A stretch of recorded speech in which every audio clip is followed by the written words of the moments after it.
Samsy. Samsy, Samsy. Hey guys, story time with Ronnie. What are we doing, Samsy? Well, we are going around the world in 80 days, part 22 for us. Today, we starting out in Sholo, Arizona, and we's going to end up near Carrizo, Arizona. It's on the US 60, just a few miles before you get to the Salt River Canyon if you's heading west. Now, this story, where we left this sucker off, we was, oh boy, they had been reunited with Passepartout. And, oh, yeah, he, anyway, we got reunited with Passepartout, and they was gonna get on the steamer and head on out at once for Nagasaki and Yokohama. They reached their destination on the morning of the 14th of November. Phileas Fogg lost no time in going on board the Carnatic, where he learned, to Aouda's great delight, and perhaps to his own, though he betrayed no emotion, that Passepartout, a Frenchman, had really arrived on her the day before. Oh, the San Francisco steamer was announced to leave that very evening, and it became necessary to find Passepartout, if possible without delay. Mr. Fogg applied in vain to the French and English consuls, and, after wandering through the streets a long time, began to despair of finding his missing servant. Chance, or perhaps a kind of presentiment. Yeah, that's what it is. All right, okay, since we got interrupted by the odd word at the very beginning of this thing, let's take a peekaboo at this drive. Okay, yep, here we go again. I'm going to say it again. If you's in a big rig, if you's going through town, you don't need to be over in the right-hand side over there. No, don't let nobody tell you that, oh, that's a slow lane, you need to be over there. Going through town, get out of that curbside lane. You're not turning in anywhere. Just boogie on through. All right, that's my bit for today. So, yeah, we're going to cruise through Sholo here. Oh, boy, yeah. As we get a little further up here, a guy flags me down, and, very rarely is anybody just, coming up beside you, waving at you like just to say hi kind of thing. So he figures there's something going on, and I'll see if I can keep my head up, and we'll address it when we get to it there. Okay, so presentiment at last led him into the Honorable Mr. Batucar's theater. He certainly would not have recognized Passepartout in the eccentric mountebank's costume, but the latter, laying on his back, perceived his master in the gallery. He could not help starting, which so changed the position of his nose as to bring the pyramid pell-mell upon the stage. All this Passepartout learned from Aouda, who recounted to him what had taken place on the voyage from Hong Kong to Shanghai on the Tankadere, in company with one Mr. Fix. Ooh, Passepartout did not change countenance on hearing this name. He thought that the time had not yet arrived to divulge to his master what had taken place between the detective and himself, and, in the account he gave of his absence, he simply excused himself for not having been overtaken by drunkenness in smoking opium at a tavern in Hong Kong. Mr. Fogg heard this narrative coldly, without a word, and then furnished his man with funds necessary to obtain clothing, more in harmony with his position. Within an hour, the Frenchman had cut off his nose and parted with his wings, and retaining nothing about him which recalled the sectary of the god Tengua Goa Guyu. The steamer, which was about to depart from Yokohama to San Francisco, belonged to the Pacific Mail Steamship Company and was named the General Grant. She was a large paddle wheel steamer of 2,500 tons, well equipped and very fast. The massive walking beam rose and fell above the deck. At one end, a piston rod worked up and down. At the other was a connecting rod, which, in changing the not that one, rectilinear, let's do that one again, rectilinear motion to a circular one, was directly connected with the shaft of the paddles. The General Grant was rigged with 3 masts, giving a large capacity for sails, and thus materially, oh, it's going to be a rough day. It's going to be a rough day. I can sense it already. Aiding the steam power. By making 12 miles an hour, she would cross the ocean in 21 days. Phileas Fogg was therefore justified in hoping that he would reach San Francisco by the 2nd of December. New York by the 2nd of December, New York by the 11th, and London on the 20th. Thus, gaining several hours on the fatal date of the 21st of December. Okay, yeah. Okay, here's that truck. Now, he got up beside me, and I didn't know what was going on there, and he started waving his hands and he's like, oh, and I'm wondering, oh, what the heck did I do? Did I accidentally do something and really irritate this fella? So I'm a little trepidatious here as to what's going to happen. And he's just trying to be a nice fella. He came running up there, and he's like, oh, I don't know if you know or not, but you left a toolbox on your fender of your Jeep. And if you guys have seen Trailbot, you can see that I bolted on an old ammo can on the fender, and to put dog shit in it when we go out for hikes and stuff, because I really don't want the stuff inside the Jeep with me. So so he was telling me all about it, and he just wanted to make sure I knew about it, and I thanked him very much, because, it could have been a set of tools. All right, here we go. So, the final date of the 21st of December. Oh, that'd be good, wouldn't it? There was a full complement of passengers on board, among them English, many Americans, a large number of coolies on their way to California, and several East Indian officers who were spending their vacation in making the tour of the world. Nothing of moment happened on the voyage. The steamer, sustained on its large paddles, rolled but little, and the Pacific almost justified its name. Mr. Fogg was calm and taciturn as ever.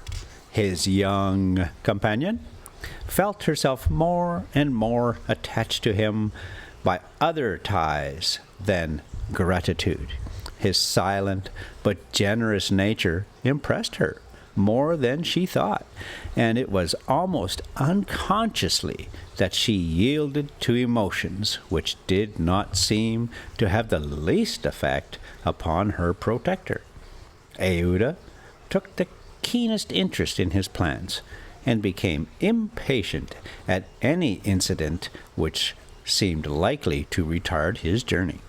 She often chatted with Passepartout, who did not fail to perceive the state of the lady's heart, and being the most faithful of domestics, he never exhausted his eulogies of Phileas Fogg's honesty, generosity, and devotion. He took pains to calm Aouda's doubts of a successful termination of the journey, telling her that the most difficult part of it had passed, that now they were beyond the fantastic countries of Japan and China, and were fairly on their way to civilized places. A railway train from San Francisco to New York and a transatlantic steamer from New York to Liverpool would doubtless bring them to the end of this impossible journey around the world within the period agreed upon. On the 9th day after leaving Yokohama, Phileas Fogg had traversed exactly 1/2 of the terrestrial globe. The General Grant passed on the 23rd of November, the 180th meridian, and was at the very antipodes of London. Oh, Mr. Fogg had, it is true, exhausted 52 of the 80 days in which he was to complete the tour, and there were only 28 left. But though he was only halfway by the difference of meridians, he had really gone over 2/3 of the whole journey, for he had been obliged to make long circuits from London to Aden, from Aden to Bombay, from Calcutta to Singapore, and from Singapore to Yokohama. Could he have followed without deviation the 50th? Is that right? That's what it looks like. The 50th parallel, which is that of London. The whole distance would only have been about 12,000 miles, whereas he would be focused. Boy, oh boy, I'm chewing this up already. I'd take a look at the drive, but we're just sitting there like dumbasses for a bit. Probably going to the bathroom, getting a little snack, getting ready, you know the deal. Travel days, and I'm by myself, so things take a little bit longer, and you got to double check things a few different times to make sure you get it right, which you never do. All right. Okay, here we go there. He'd be forced by the irregular methods of locomotion to travel 26,000, of which he had, on the 23rd of November, accomplished 17,500. And now the course was a straight one, and Fix was no longer there to put obstacles in their way. Wait, what happened to him? It also happened, no, it happened also on the 23rd of November that Passepartout made a joyful discovery. It will be remembered that the obstinate fellow had insisted on keeping his famous family watch at London time, and on regarding that of the countries he had passed through as quite false and unreliable. Now, on this day, though he had not changed the hands, he found that his watch exactly agreed with the ship's chronometers. His triumph was hilarious. He would have liked to know what Fix would say if he were aboard. "The rogue told me a lot of stories," repeated Passepartout, "about the meridians, the sun, and the moon. A moon indeed. Moonshine, more likely, if one listened to that sort of people. A pretty sort of time one would keep. Ha ha! I was sure that the sun would some day regulate itself by my watch." Passepartout was ignorant that if the face of his watch had been divided into 24 hours, like the Italian clocks, he would have no reason for exultation. For the hands of his watch would then, instead as now indicating 9 o'clock in the morning, indicate 9 o'clock in the evening. That is, the 21st hour after midnight, precisely the difference between London time and that of the 180th meridian. But if Fix had been able to explain this purely physical effect, Passepartout would not have admitted, even if he had comprehended it. Moreover, if the detective had been on board at that moment, Passepartout would have joined issue with him on a quite different subject, and in an entirely different manner. Where was Fix at this moment? He was actually on board the General Grant. On reaching Yokohama, the detective, leaving Mr. Fogg, whom he expected to meet again during the day, had repaired at once to the English consulate, where he at last found the warrant of arrest. It had followed him from Bombay, and had come by the Carnatic on which the steamer he himself was supposed to be. Fix's disappointment may be imagined when he reflected that the warrant was now useless. Mr. Fogg had left English ground, and it was now necessary to procure his extradition. Well, thought Mr. Fix, after a moment of anger, my warrant is not good here, but it will be in England. The rogue evidently intends to return to his own country, thinking he has thrown the police off his track. Good. I will follow him across the Atlantic. As for the money, heaven grant me there may be some left, but the fellow has already spent in traveling, rewards, trials, bail, elephants, and all sorts of charges, more than £5,000. Yet after all, the bank is rich. His course decided on, he went on board the General Grant, and was there when Mr. Fogg and Aoud arrived. To his utter amazement, he recognized Passepartout. Despite his theatrical disguise, he quickly concealed himself in his cabin to avoid an awkward explanation, and hoped, thanks to the number of passengers, to remain unperceived by Mr. Fogg's servant. On that very day, however, he met Passepartout face to face on the forward deck. The latter, without a word, made a rush for him, grasped him by the throat, and, much to the amusement of the group of Americans, who immediately began to bet on him, administered to the detective a perfect volley of blows. Good for you, Passepartout, which proved the great superiority of French over English pugilistic skills. When Passepartout had finished, he found himself relieved and comforted. Fix got up in a somewhat rumpled condition and, looking at his adversary, coldly said, "Have you done? For this time, yes?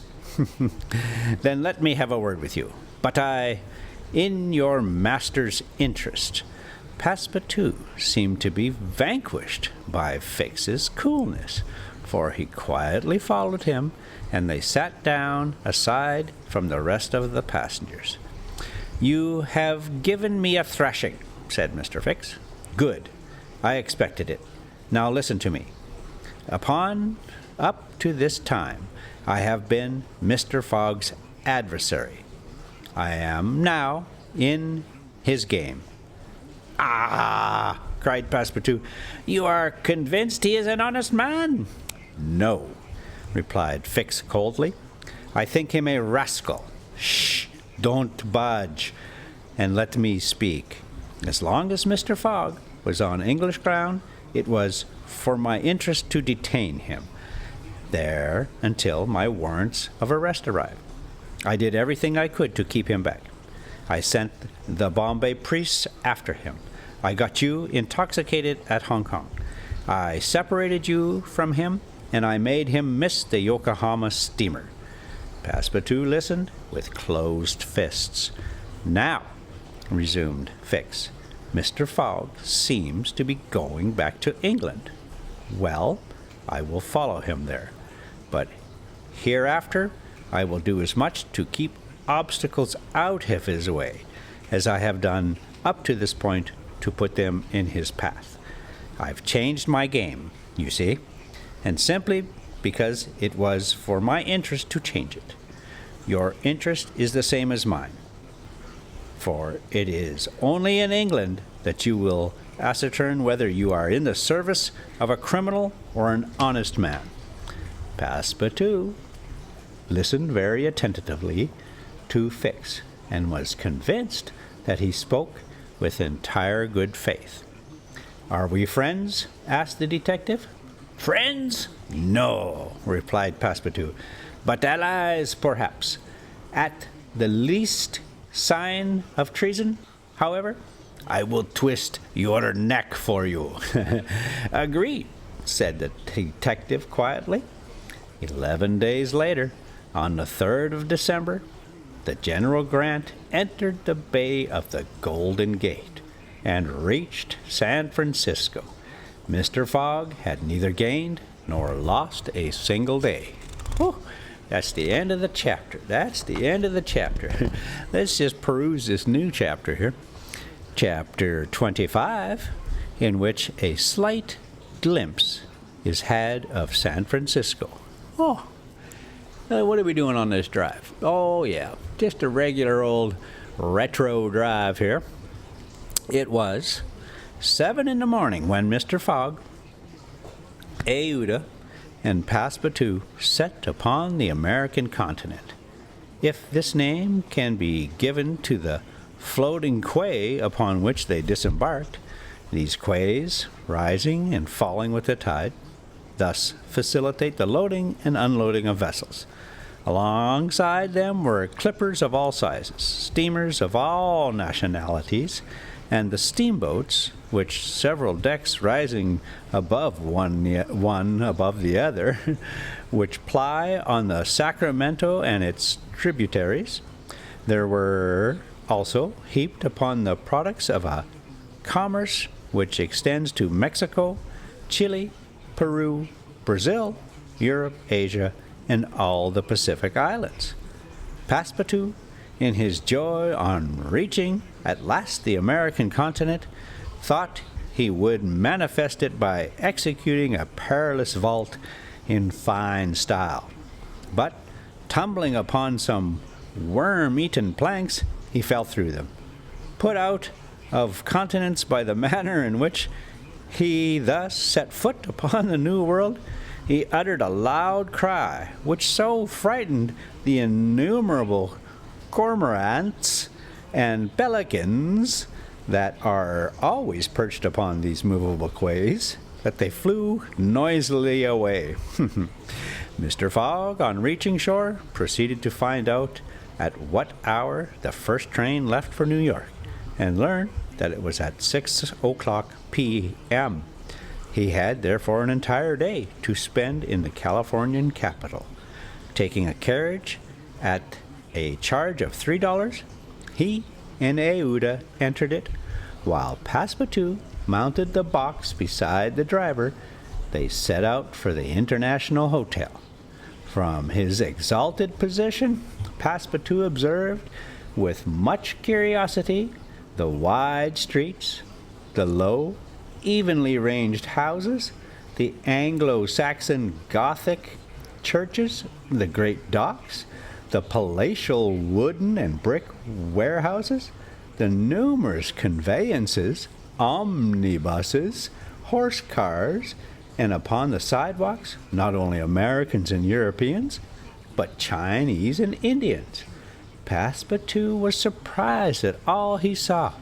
San Francisco was no longer the legendary city of 1849, a city of banditti, assassins, and incendiaries who had flocked hither in crowds in pursuit of plunder, a paradise of outlaws where they gambled with gold dust, a revolver in one hand and a bowie knife in the other.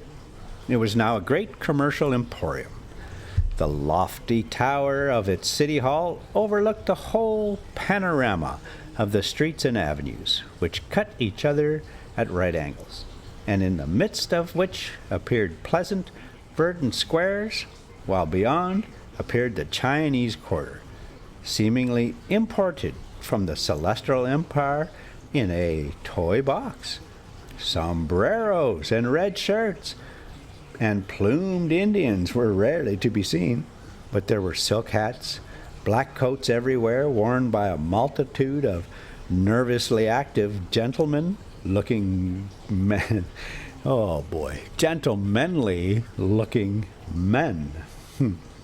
Some of the streets, especially Montgomery Street, which is to San Francisco what Regent Street is to London, the Boulevard des Italiens to Paris, and the Broadway to New York, were lined with splendid and spacious stores, which exposed in their windows the products of the entire world. When Passepartout reached the International Hotel, it did not seem to him as if he had left England at all. The ground floor of the hotel was occupied by a large bar, a sort of restaurant freely open to all passerby, who might partake of dried beef, oyster soup, biscuits and cheese, without taking out their purses. Payment made only for the ale, porter, or sherry which was drunk. This seemed very American to Passepartout.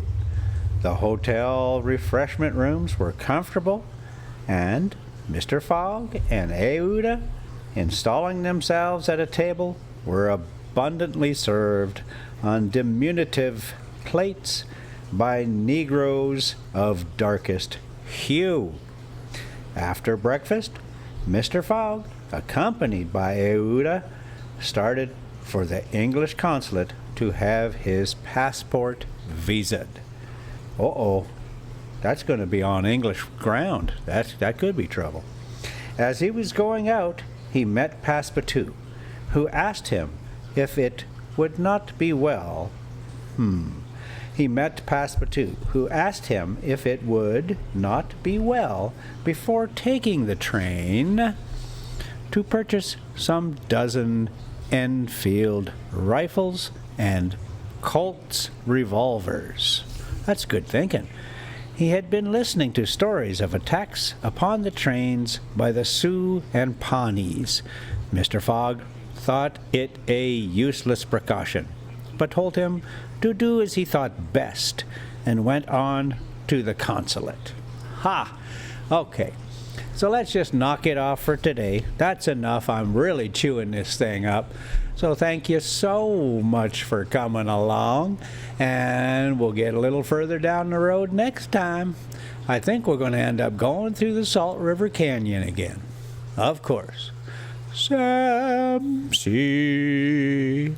And, as always, a little bit of Rosie time is what everybody needs to get it right.